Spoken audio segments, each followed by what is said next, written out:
presidente reclama muito da perseguição, de uma suposta perseguição da imprensa contra ele. A gente já está acostumado. O ex-presidente Fernando Henrique certa vez nos chamou de urubus ou coisa parecida. Lula, foi na época dele em que passamos a ser chamados de partidos da imprensa golpista. Porque, afinal de contas, perseguíamos o então presidente. Hoje os bolsonaristas dizem que a imprensa passou 13 anos em silêncio. 13 anos em silêncio. Em relação aos desmandos do PT, é uma coisa para dar risada se essas pessoas não estivessem falando a sério. Dilma Rousseff, o que a Dilma reclamava das críticas da imprensa, mas agora a bola da vez é Bolsonaro. E ele se diz um perseguido mesmo, que nunca houve uma perseguição tamanha a um governo quanto a que a gente está vivenciando agora. Agora, ele quer que a gente fale o quê?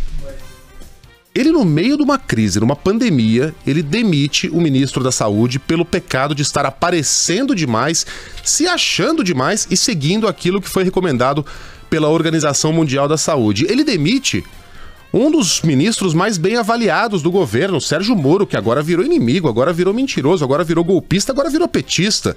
E cria uma crise política no meio de uma crise de saúde. Ele nomeia senhores que são muito próximos da família dele um dia depois de ter sido acusado de tentar aparelhar e influenciar no judiciário exatamente para proteger os seus filhos.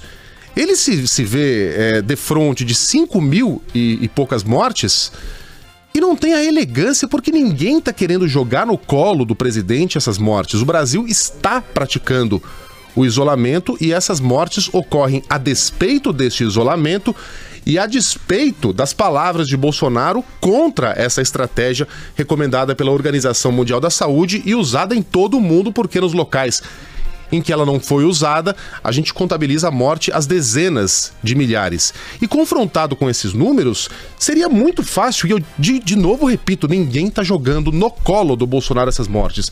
Seria muito simples lamentar o que está acontecendo, oferecer respeito e condolências às famílias desses mortos. São mais de 5 mil famílias que estão chorando os seus mortos e não puderam, muitas delas, nem enterrá-los, mas o presidente opta por e daí? Como se não fosse com ele? E daí que o senhor é o presidente da República?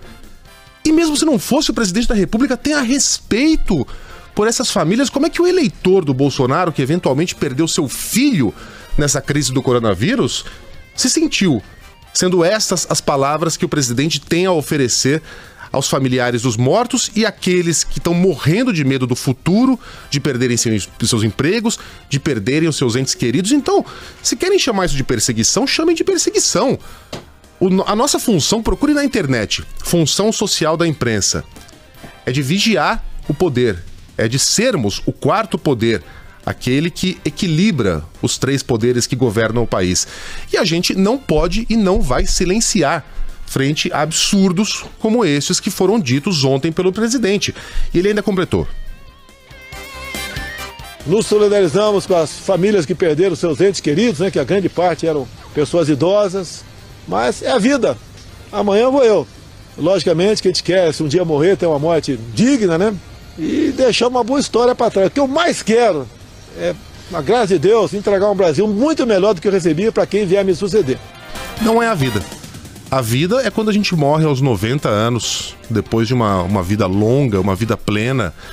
A vida é até um acidente, porque ele é decorrente de um erro humano, de uma irresponsabilidade. É claro que é a vida que pessoas morram em decorrência do coronavírus. Mas quanto mais a gente trabalhar, menor será esse número. Não dá pra gente tratar isso como um desejo de Deus ou como... o que? Me ajuda aqui. Mas esse fatalismo, né? Fatalismo. É um fatalismo. Não é um fatalismo. É fatalismo que haverá. É fatal que haverá mortos. Não é fatal que nós os contemos aos milhares e trabalhemos para que esse número aumente. Eu espero que o presidente Jair Bolsonaro... Ele parece que ele começa bem em alguns momentos e descamba. Parece que o Bolsonaro foi eleito com um discurso antipoliticamente correto. Eu acho que o politicamente correto tem aspectos realmente insuportáveis, mas parece que ele transformou numa maneira de comunicação o politicamente incorreto. Então há a necessidade dele de jamais soar correto. Quando o politicamente correto, às vezes, é apenas a gentileza, é apenas a empatia. A impressão que dá é que o presidente tem a necessidade de ser sempre o anticorreto. E o anticorreto muitas vezes é simplesmente o incorreto. Então ele até começa bem. Eu ofereço as condolências. Opa, agora ele vai tomar um caminho legal. Mas é a vida! Vai fazer o quê? Quer que eu faça o quê? Quer que eu faça o quê? Quero que o senhor lidere o país nesse momento tão difícil, com determinações claras, sem criar crises políticas em meio a essa tragédia sanitária que a gente está vivendo. Não é pedir demais, pode seguir. Mais cedo, em coletivo, o ministro da Saúde, Nelson Teich, reconheceu o agravamento da situação aqui no Brasil.